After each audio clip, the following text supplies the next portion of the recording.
कानी बहू। किशोरी लाल जी के बेटे राघव की शादी की बात जगह जगह चल रही थी, लेकिन किशोरी लाल जी को कोई लड़की पसंद ही नहीं आती थी। और उसकी एक ही वजह थी, किशोरी लाल जी का लालची होना। उनको लड़की वालों से मोटा दहेज चाहिए था और इसी चक्कर में एक दिन वो एक बहुत पैसे वाले के घर अपने बेटे का रिश्ता लेकर पहुंचे। उस आदमी का नाम था ओम प्रकाश। देखे किशोरी लाल जी, मेरी एक ही बेटी है और मेरी सारी संपत्ति जायदाद सब कुछ मेरी बेटी नैना का ही है। पापा, नाम से लगता है बहुत खूबसूरत होगी। कितना अच्छा नाम है ना, नैना। ओ, वैसे बात तो सही है आपकी। अब इतना पैसा है, जमीन जायदाद है, इकलौती बेटी, आप भी क्या करेंगे? सब कुछ उसे ही देंगे ना। बिल्कुल ठीक पहचाना आपने। बस बेटी की शादी और सारी जायदाद उसके नाम। पापा, बिना देखे हाँ कर दीजिए ना। इतना अच्छा रिश्ता फिर कहाँ मिलेगा? माला माल हो जाएंगे हम। मैं अपनी बेटी को बुलाता हूँ। अरे नहीं नहीं नहीं नहीं, आपकी बेटी का नाम नैना है, सुनकर ही लगता है बहुत सुंदर होगी। रहने दीजिए अंकल, मैं तो आपकी बेटी के नाम से ही इतना खुश हो गया हूँ कि उसे बिना देखे शादी करने को तैयार हूँ। अब तो मैं उसका चेहरा सीधे शादी के बाद ही देखूंगा। और इस तरह राघव नैना का चेहरा नहीं देखता और उससे शादी कर लेता है। शादी के बाद अपनी सुहाग रात पर जब राघव नैना का घूंघट उठाकर देखता है तो नैना की आंखें बंद थी। कितनी खूबसूरत हो तुम नैना, जरा अपनी आंखें खोलकर मेरी तरफ देखो तो सही। नहीं, मुझे शर्म आती है।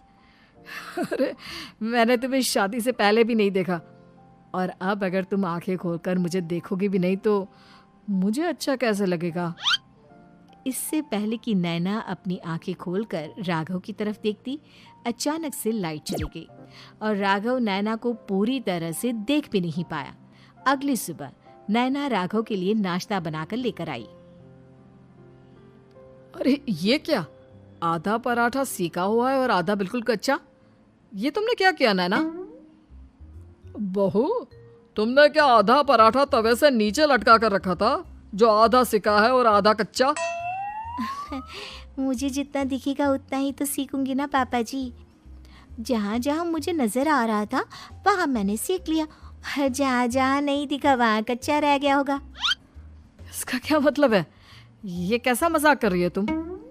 अरे बहू, तुमने इतना लंबा घूंघट क्यों लगाया हुआ है? देखो, हमारे घर में बहुओं को बेटी की तरह रखा जाता है, और फिर तुम तो इतना सारा माल लेकर आई हो। देखो, ये घूंघट डालकर रखने की कोई ज़रूरत नहीं है।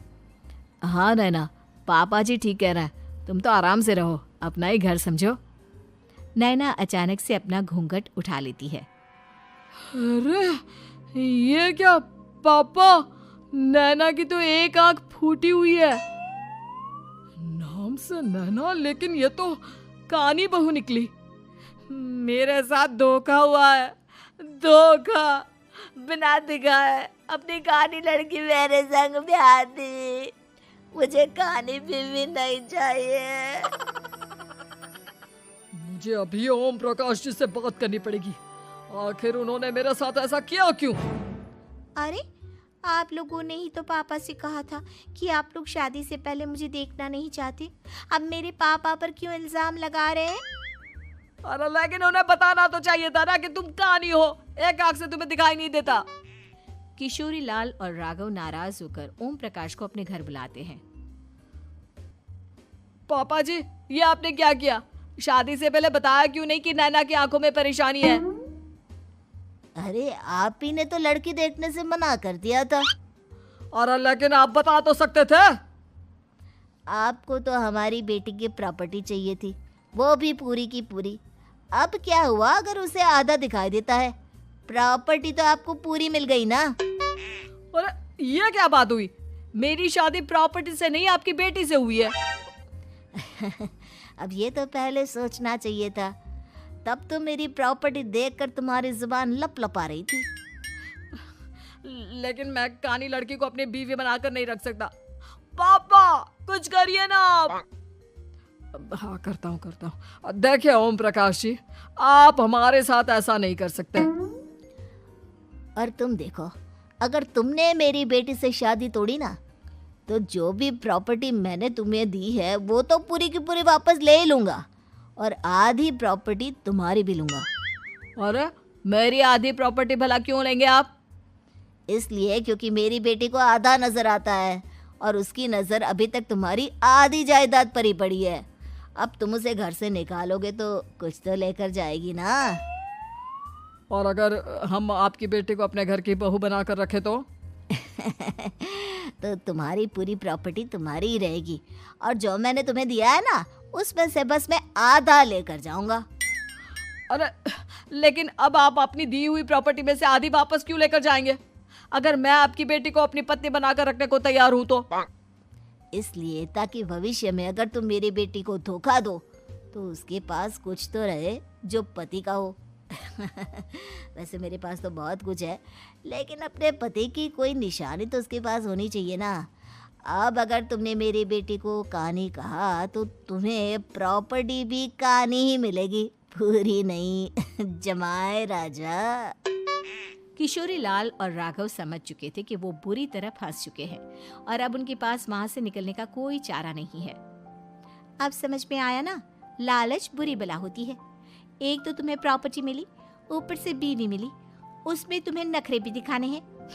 आए बड़े, चुपचाप बैठो दोनों।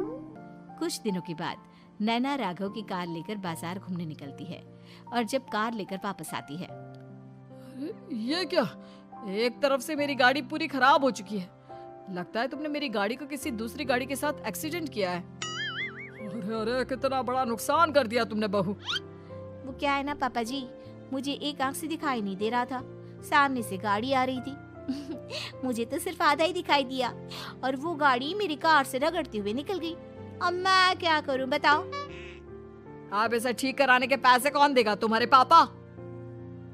तुमने मुझसे इस तरह से बात की? अभी रुको। नैना राघव की शिकायत ओम प्रकाश को कर देती है।